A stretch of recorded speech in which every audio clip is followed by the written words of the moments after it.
जय श्रीराम. सार्थ श्री दासबोध. दशक दुसरा. समास 7वा. सत्वगुण लक्षण. गेल्या समासात भयंकर दुःख देणारा असा तमोगुण सांगितला. आता अत्यंत दुर्लभ असा सत्वगुण ऐका. भजनाला सत्वगुणाचा आधार लागतो. योग्यांना त्याचा आश्रय करून सिद्धी मिळते आणि दुःखाचे मूळ असलेला संसार सत्वगुणच नाहीसा करतो. सत्वगुणाने उत्तम गती मिळते.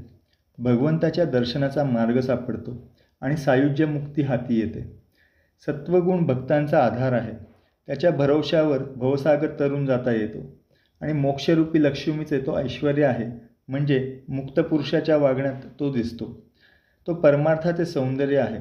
तो महात्म्यांचे भूषण आहे, म्हणजे सत्वगुणामुळे परमार्थ मन हरण करून नेतो, आकर्षण करतो आणि स्वानुभवी पुरुषांच्या वागण्याला त्याच्यामुळे शोभा येते. त्याच्यामुळे रज तम या गुणांचे निरसन घडते. सत्वगुण अत्यंत सुख देणारा आहे. परमानंदाचा अनुभव देऊन तो जन्ममृत्यूचे निवारण करतो. तो अज्ञानाचा नाश करतो. तो सर्व पुण्याचे मूळ स्थान आहे. म्हणजे सत्वगुणातून सर्व पुण्य उदय पावते. सत्वगुणानेच परमार्थ मार्ग दिसू शकतो. सत्वगुण हा असा आहे, तो देहात प्रगट झाला म्हणजे जे आचरण होऊ लागते त्याचे वर्णन पुढील प्रमाणे आहे. इतर सर्वांपेक्षा ईश्वरावर अधिक प्रेम असणे, 4 लोकांप्रमाणे प्रपंच सांभाळणे आणि हृदयात सदैव विवेक जागा ठेवणे म्हणजे सत्वगुण होय. जो संसारातील दुःखाचा विसर पाडतो, भक्तिमार्ग स्पष्टपणे दाखवितो आणि प्रत्यक्ष भजन करायला लावतो, तो सत्वगुण होय. जो परमार्थाची आवड उत्पन्न करतो, आत्मतत्वाची गोडी निर्माण करतो आणि परोपकार करण्याची उत्सुकता देतो, तो सत्वगुण होय. जो स्नानसंध्या नियमाने करतो, पुण्यकर्मे सहज करतो, ज्याचे अंतःकरण निर्मळ असते, तसेच बाह्यांग म्हणजे शरीर व कपडे स्वच्छ असतात, तो सत्वगुण होय. यजन म्हणजे स्वतः यज्ञ करणे, याजन म्हणजे दुसऱ्याकडून यज्ञ करविणे, अध्ययन म्हणजे स्वतः अभ्यास करणे, अध्यापन म्हणजे दुसऱ्यास शिकविणे, दान करण्याचे पुण्यकर्म करणे, ही लक्षणे जेथे आहेत तो सत्वगुण होय. परमार्थ व तत्त्वज्ञान किंवा वेदांत ऐकण्याची आवड, भगवंताच्या सगुण चरित्राची गोडी आणि श्रवण केलेल्या उपदेशानुसार आपल्या वागण्यात ताबडतोब बदल करण्याची शक्ती असणे, तो सत्वगुण होय. घोडे, हत्ती, गायी, भूमी, अनेक प्रकारची रत्ने दान करतो, तो सत्वगुण होय. धन, वस्त्र, अन्न, पाणी यांचे दान करतो, तसेच जो ब्राह्मणास भोजन घालतो, तो सत्वगुण होय. कार्तिक व माघ महिन्यातील स्नाने, व्रते, उद्यापने व अनेक दाने जो करतो, काही कामना न ठेवता जो तीर्थाटने व उपवास करतो, तो सत्वगुण. सहस्त्र भोजने, लक्ष भोजने, तशीच नाना प्रकारांची दाने माणूस सत्वगुणामुळे अत्यंत निष्काम मनाने करतो. त्यात कामना असेल तर तो रजोगुण होय. तीर्थाच्या ठिकाणी जाऊन जो गरिबांना आग्रहाने म्हणजे इनाम जमिनी अर्पण करतो, विहिरी व तळी बांधतो, देवळे व शिखरे बांधतो, तो सत्वगुण होय. देवाच्या दारापाशी देवळाला लागून जो धर्मशाळा बांधतो, पायऱ्या, दीपमाळा, वृंदावने आणि पिंपळाचे पार बांधतो, तो सत्वगुण होय. देवासाठी जो लहान मोठ्या बागा लावतो, बगीचे तयार करतो, पाण्याची सोय करतो, जो तपस्वी लोकांच्या मनास शांती देतो, तो सत्वगुण होय. जो संध्येचे मठ आणि भुयारे बांधतो, नदीकाठी पायऱ्या बांधतो व देवाच्या दारी जो कोठारे बांधतो, तो सत्वगुण होय. निरनिळ्या देवांची जी स्थाने आहेत तेथे जो नंदादीप लावतो आणि देवाला दागिने, वस्त्रे, भूषणे अर्पण करतो, तो सत्वगुण होय. झेंगट, मृदंग, टाळ, दमामे, नगारे, ढोल, डफ इत्यादी गोड आवाजांची अनेक वाद्ये आणि अनेक प्रकारची सुंदर सामग्री जो देवळाला अर्पण करतो व जो भगवंताच्या भजनासाठी उत्सुक असतो, तो सत्वगुण होय. छत्रे, पालख्या, दिंड्या, पताका, निशाणे, चौऱ्या, अब्दागिऱ्या इत्यादी देवाला अर्पण करतो, तो सत्वगुण होय. वृंदावने, तुळशीची वने म्हणजे मोठ्या बागा, रांगोळ्या, समार्जने म्हणजे जागा झाडून सारवून स्वच्छ करायची साधने देवाला अर्पण करण्याची आवड, तो सत्वगुण होय. नाना प्रकारची पूजेची भांडी, मंडप, चांदवे व आसने देवळाला अर्पण करणे, तो सत्वगुण होय. देवाला खायला देतो व जो देवाला नाना प्रकारचे नैवेद्य करतो, दुर्मिळ व सुंदर अशी फळे जो देवाला अर्पण करतो, तो सत्वगुण होय. अशा प्रकारची भक्तीची आवड ज्याला असते, देवाचे अगदी हलके काम सेवा म्हणून करणे ज्याला मनापासून गोड वाटते, जो स्वतः देऊळ झाडतो, तो सत्वगुण होय. पुण्यतिथी, पर्वणी व महोत्सव यामध्ये ज्याचा जीव गुंतलेला असतो ते येण्याची जो वाट पाहतो आणि काया वाचा मनाने जो आपले सगळे अर्पण करतो तो सत्वगुण होय. जो भगवंताची कथा ऐकण्यास उत्सुक असतो, सुवासिक गंध, फुलांच्या माळा व बुक्का घेऊन जो सारखा देवापुढे उभा असतो तो सत्वगुण होय. स्त्री असो वा पुरुष असो, प्रत्येकजण आपल्या अनुकूलतेप्रमाणे देवाला आवडणारे साहित्य घेऊन देवालयात उभा असतो तो सत्वगुण होय. स्वतःचे मोठे महत्त्वाचे काम जरी असले तरी ते बाजूस सारून जो तातडीने देवाकडे येतो, ज्याच्या अंतरंगात भगवंताचे प्रेम जीवाला अगदी चिकटून असते तो सत्वगुण होय. जो आपले मोठेपण बाजूस सारतो, दूर सोडतो आणि अगदी हलके काम अंगावर घेतो व देवाच्या दारात तिष्ठत उभा राहतो तो सत्वगुण होय. जो देवासाठी उपवास करतो, जेवण व पान तंबाखू सोडतो, जो नित्यनेमाने जप आणि ध्यान करतो तो सत्वगुण होय. जो कधी कठोर शब्द बोलत नाही, जो अतिशय नियमाने वागतो, जो योग्यांना खुश करतो तो सत्वगुण होय. जो अभिमान सोडतो व अत्यंत निष्काम वृत्तीने कीर्तन करतो आणि कीर्तन करताना घाम, रोमांच वगैरे सात्विक भाव ज्याच्या अंगावर उमटतात तो सत्वगुण होय.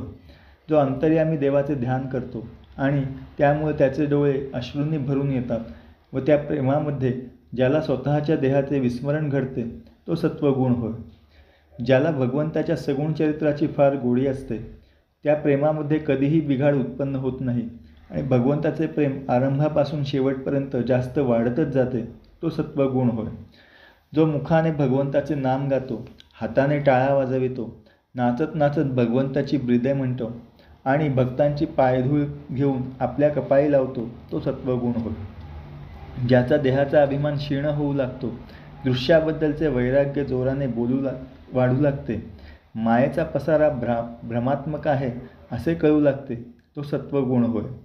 संसारामध्ये गुंतून राहण्यात काही अर्थ नाही, त्यातून मोकळे होण्याचा काहीतरी उपाय करायला पाहिजे असा आत्मविवेक ज्याच्या अंतर्यामी उत्पन्न होतो तो सत्वगुण होय. संसाराच्या कटकटींनी ज्याचे मन त्रासते आणि त्यामुळे काहीतरी उपासना करावी असा परमार्थ विचार मनात उत्पन्न होतो तो सत्वगुण होय. ब्रह्मचारी असो किंवा गृहस्थ असो, ज्या आश्रमात तो असतो त्यास अतिआदराने नित्यनेमांचे पालन करतो, परंतु सदैव त्याचे मन भगवंताच्या प्रेमामध्ये गुंतलेले राहते तो सत्वगुण होय. ज्याला भगवंता वाचून इतर सर्व गोष्टींचा वीट येतो, जो परमार्थ अत्यंत जवळ करतो, आपलासा करतो आणि संकट आले असता त्या शांतपणे तोंड देण्याचे धैर्य ज्याच्या ठिकाणी उत्पन्न होते तो सत्वगुण होय. जो सदा सर्व काळ अनासक्त असतो, म्हणजे कशात गुंतलेला नसतो, नाना प्रकारच्या देहसुखांना ज्याचे मन विटलेले किंवा कंटाळलेले असते, ज्याला सारखी पुन्हा पुन्हा भगवंताची आठवण होते तो सत्वगुण होय. कोणत्याही दृश्य वस्तूवर ज्याचे मन अडकत नाही, मनामध्ये भगवंताचे स्मरण सतत चाललेले असते, अशी ज्याची पक्की निश्चल निष्ठा असते तो सत्वगुण होय. भगवंतावरील त्याचे प्रेम पाहून लोक म्हणतात हा वेडा आहे, याचे डोकं बिघडले आहे, तरी पण त्याचे प्रेम अधिकच वाढत जाते, त्याच्या मनाचा पूर्ण निश्चय होतो तो सत्वगुण होय. अंतर्यामी स्फूर्ती जागी होते, आत्मस्वरूपाच्या विचारांनी बुद्धी भरून जाते, वाईट संशय आपोआप नाहीसे होतात तो सत्वगुण होय. या शरीराचा उत्तम उपयोग करावा अशी ओढ अंतःकरणात उत्पन्न होते. सत्वगुणाचे कार्य हे असे आहे, ज्याच्या वागण्यामध्ये शांती, क्षमा आणि दया दिसू शकतात. भगवंताच्या भक्तीचा निश्चय ज्याच्या मनात उत्पन्न होतो त्याच्या अंतर्यामी सत्वगुण उदय पावला असे समजावे. अतिथी किंवा अभ्यागत घरी आले असता काहीतरी खाऊ घातल्याशिवाय त्यांना जो जाऊ देत नाही, त्यांना यथाशक्ती दान देतो तो सत्वगुण होय. बैरागी, गोसावी किंवा कोणी दुःखी दरिद्री माणूस आश्रयासाठी आला तर गृहस्थाश्रमाचे कर्तव्य म्हणून जो त्यांना आश्रय देतो तो सत्वगुण होय. आपल्या घरात पोटभर खायला नसून सुद्धा जो कोणी येईल त्याला काही खायला दिल्यावाचून जाऊ देत नाही, आपल्या शक्तीप्रमाणे जो नेहमी देत राहतो तो सत्वगुण होय. ज्याने आपली जीभ जिंकली आहे, ज्याची वासना तृप्त झाली आहे, ज्याला कामना, इच्छा उरली नाही तो सत्वगुण होय. जे व्हायचे ते होतच जाते, या नियमानुसार प्रपंचामध्ये मोठे संकट आले असता ज्याचे मन डळमळत नाही, तो शांतचित्त राहतो तो सत्वगुण होय. एका भगवंतासाठी इतर सर्व सुखे जो सोडून देतो, इतकेच नव्हे तर देहाचे प्रेमसुद्धा जो सोडतो, तो सत्वगुण होय. बाहेरच्या वस्तूंकडे वासना खेचीत असता ज्याचे मन डगमगत नाही किंवा ज्याचे मनोधैर्य चळत नाही, तो सत्वगुण होय. शरीर दारिद्र्याने पिडले आहे, तहान भुकेने व्याकुल झाले आहे, अशा अवस्थेत सुद्धा भगवंताच्या भक्तीचा ज्याचा निश्चय भक्कम राहतो, तो सत्वगुण होय. श्रवण, मनन आणि निधिध्यास या साधन मार्गाने जाऊन ज्याला शुद्ध आत्मज्ञान होते व समाधान प्राप्त होते, तो सत्वगुण होय. ज्याला अहंकार नाही, ज्याच्यापाशी निर्वासनता प्रकटपणे दिसते, ज्याच्यापाशी अज्ञानी जीवाबद्दल दया असते, तो सत्वगुण होय. जो सर्वांशी नम्रतेने बोलतो, जो नीतिधर्माची मर्यादा पाळून वागतो, जो सर्व लोकांना संतोष देतो, तो सत्वगुण होय. जो सर्व लोकांशी अत्यंत सरळपणाने व मोकळेपणाने वागतो, त्यामुळे कोठे कोणाशी विरोध उत्पन्न व्हावयास जागाच उरत नाही. दुसऱ्यावर उपकार करण्यात जो आपले आयुष्य खर्ची घालतो, तो सत्वगुण होय. स्वतःचे काम करण्यापेक्षा दुसऱ्याचे काम करण्याची ओढ ज्याला लागते, मरून कीर्ती उरवावी अशी ज्याची वागणूक असते, तो सत्वगुण होय. दुसऱ्याचे गुणदोष ज्याच्या नजरेस पडतात, पण समुद्राप्रमाणे जो ते आपल्या अंतःकरणात साठवतो, ते जगात प्रकट करीत नाही, तो सत्वगुण होय. कोणी टाकवून बोलला तर ते जो सहन करतो, त्याला तसेच उलट उत्तर देत नाही, राग आला तर आवरतो, तो सत्वगुण होय. आपण अन्याय केला नसताना कोणी आपल्याला छळतात, अनेक प्रकारे दुःख देतात, ते सगळे जो शांतपणे गिळतो, सहन करतो, तो सत्वगुण होय. जो देहाने दुसऱ्यासाठी झीज सोसतो, दुर्जनांशी आपलेपणाने वागतो, निंदकावर उपकार करतो, तो सत्वगुण होय. मन ऐकत नाही, नको त्या गोष्टींच्या मागे धावते, ते विवेकाने जो आवडतो, इंद्रिय ताब्यात ठेवून वागतो, तो सत्वगुण होय. सत्कर्मे करावी, दुष्कर्मे सोडून द्यावी, भक्तीच्या मार्गाने जावं, तो सत्वगुण होय. ज्याला प्रातस्नान आवडते, पुराण ऐकणे आवडते, ज्याला मंत्र म्हणून केलेली देवाची पूजा आवडते, तो सत्वगुण होय. ज्याला पर्वकाळाबद्दल मोठा आदर असतो, वसंत पूजेची फार आवड असते आणि देवाच्या जन्मोत्सवाबद्दल अतिप्रेम असते, तो सत्वगुण होय. कोणी बेवारस परदेशी माणूस मेला तर तो त्याचा अग्निसंस्कार करतो किंवा त्या संस्काराला हजर राहतो, तो सत्वगुण होय.